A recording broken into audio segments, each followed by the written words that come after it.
Vamos a um post do Silvio Grimaldo. Silvio Grimaldo não é muito querido pelos caras do Entraub, porque teve a discussão lá da Virgem do Bordel, não é isso? Pedem que parem de falar dos frouxos. Vamos ouvir então o que os mais antigos da direita têm a dizer sobre essas baixarias e barracos. Quais as melhores relações entre madrastas, se é que há casamento de mãe solteira ou mulher da vida, com a mulher do ladrão cachaceiro ou do frouxo? Ciuminto, com a máquina de orçamento atual de 7 trilhões praticamente na mão e todo mundo unido perdeu, como o Flávio ganharia? Como é que o Flávio vai ganhar se o pai, que tinha muito mais capital político, sendo presidente da República, com todo o poder na mão, foi humilhado e perdeu? Entre Flávio e Janja, quem foi vítima do tranca-tudo, vacina e leis feministas, vota nulo, meu irmão. Vamos ao post do Silvio Grimaldo.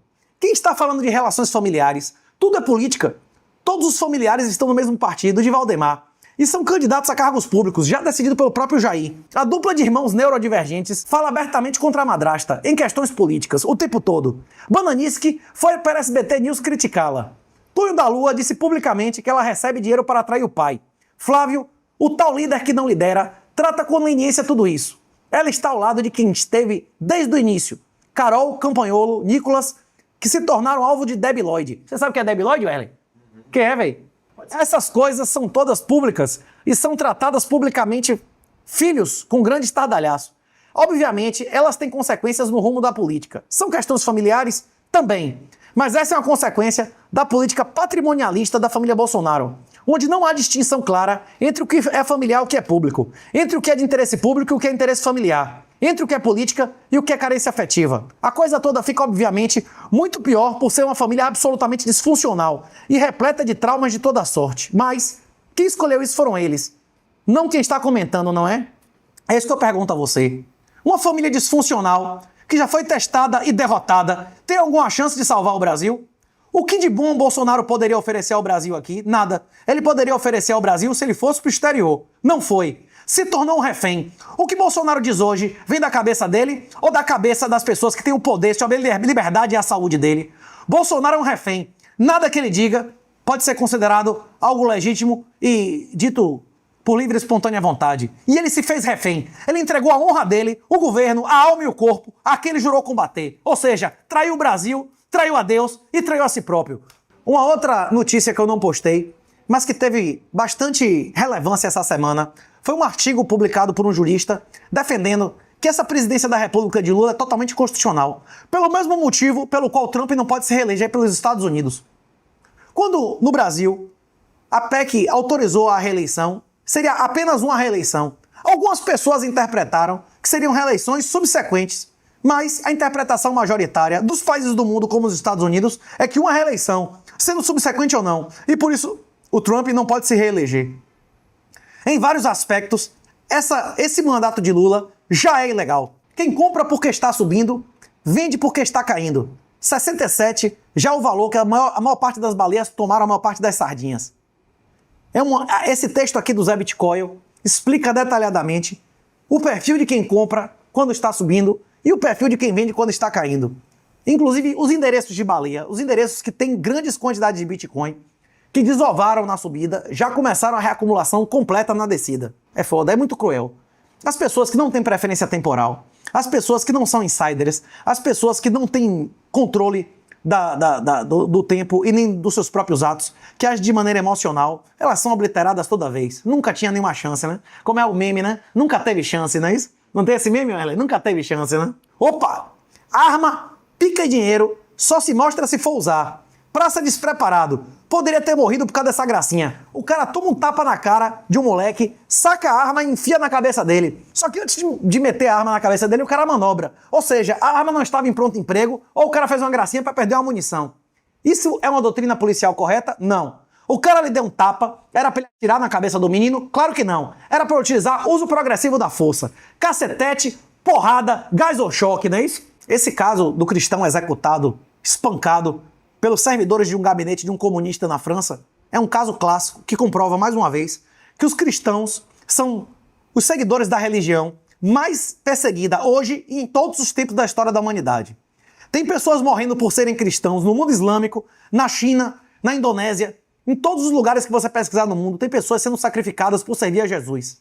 E Jesus avisou, os cristãos são os mais perseguidos. Em países islâmicos como a França, depois de assassinados, ainda são difamados e humilhados pela mídia suja e sectária. Reuters, vocês são mídia suja e sectária. Em novembro, cadeirante que fugiu do Estado Islâmico foi esfaqueado ao vivo e a mídia nem sequer divulgou os nomes dos assassinos presos. Se eu tiver enganado, bote o nome dos vagabundos aí. Semana passada, um menino de 23 anos, que fazia sopa para mendigos diariamente e era recém-convertido, foi espancado até a morte pelo gabinete do esquerdopata Antifa, por protestar pacificamente por suas posições de extrema-direita, ser contra o feminismo, aborto e políticas satânicas. As pesquisas na França já indicam, se tiver eleição hoje, meu irmão, a esquerda sai do poder. O adubo da igreja é o sangue dos mártires. Cada um de nós que você mata, Satanás, a igreja se torna mais forte. Reuters e todos os que chamaram de extrema-direita são criminosos que servem a Satanás. Quem é o pai da mentira? Pois é.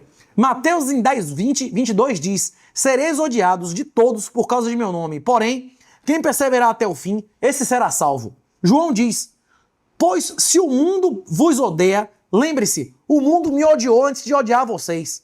O povo do mundo os perseguirá por causa de mim, pois eles não conhecem aquele que me enviou. Eles não sabem que existe Jesus? Claro que eles sabem. Eles não conhecem Jesus no coração deles, não é isso?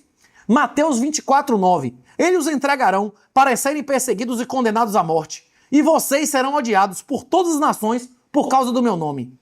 Acuse-os do que você faz. Chame-os do que você é. É muito atribuído a Lenin, embora não haja prova que ele tenha afirmado isso, mas é exatamente o que Reuters e toda a mídia imunda esquerdista fez nesse caso do jovem assassinado em praça pública na França por se manifestar. Você sabe quais são as pautas extremistas dele? O cristianismo e a oposição ao aborto com dinheiro público. Ele só não quer pagar por assassinato de crianças. Essa é a pauta extrema dele. Aí, um dos comentários relevantes aqui foi: Renato, veja isso, o Braga foi impedido de mostrar a coreografia épica dos torcedores. O mosaico tratava da herança romana de Braga, com reis a cavalo, cavaleiros cruzados, guerreiros antigos, bispos e o mapa da Galécia. Rapaz, no último 38 News, eu ainda comentei, bicho, que os dias da semana em português foram definidos no Concílio de Braga, na época que Braga era a capital do Reino de Galícia, muito antes de existir Portugal e depois de existir português. Mais uma citação de Braga, dias seguidos aqui. E se você quer me encontrar em Portugal pra gente fazer o caminho de Santiago de Braga, missãobitcoin.com.br. Estarei em Portugal durante 2 meses aí. Quem quiser me encontrar, mete bronca aí que a gente vai meter bronca. Eu espero em Braga, viu? Você mora em Braga e quer me receber aí, se manifeste que a gente vai organizar esse negócio aí. Diz que tem o caminho 14, caminho 15, sei lá o quê, que sai de Braga pra Santiago. Se tiver top aí, quem tiver experiência, se habilite que eu colo, viu? Mais um post. Dessa vez de Duduca. Duduca menciona: estamos praticamente no auge do dividendo demográfico. E o país já perdeu o motor de cauda. Déficit anual de TRI, impostos novos crescentes, reforma tributária, regra de transição medonha. O que você vai ler? Em 2050, será um trabalhador na ativa para cada aposentado. O que vai acontecer? Imigração maciça de jovens e produtivos. Conte comigo. Expropriação a granel, hiperinflação, greves e mais greves e legalização da eutanásia. Como já é no Canadá, não é isso? E aqui o cortezinho aqui, ó, de o quanto vai subir os idosos e onde é que a gente tá. A minha resposta: o auge do dividendo foi entre 2000 e 2020. A pandemia foi o marco do início do fim. Próximos 100 anos serão de envelhecimento exponencial, até acabar o welfare e leis feministas que destroem a fecundidade e as famílias. Se as leis feministas e o welfare acabar amanhã, dentro de 1 ano, a fecundidade desse país volta ao normal. Isso é amplamente comprovado, inclusive com estatística, em diversos continentes. O fator decisivo da explosão da fecundidade é o diferencial de direitos entre homem e mulher. Quanto mais direito, quanto mais dinheiro você der à mulher, menor será a fecundidade. Mais um post. Falta pouco para metade dos brasileiros adultos serem caloteiros. Até bactérias e fungos reagem a estímulos. Vale a pena pegar empréstimo sem garantia do país ou meter calote para renegociar ou esperar prescrever? Vale a pena pagar empréstimo nesse país? Em um país onde a regra é a ilegalidade, onde o comportamento dominante é o oportunismo na cooperação, quem paga fiéis integral é o otário, ou quem espera Lula e Bolsonaro perdoarem 95% para pagar só 5% é o esperto? Pois é, até bactérias reagem a estímulos. Se você não quer se comportar como a maioria, se você não quer se comportar segundo o comportamento dominante, você vai ser extinto. Ou mude de lugar, mude de sistema, vá para um lugar onde tem a lei, não é isso?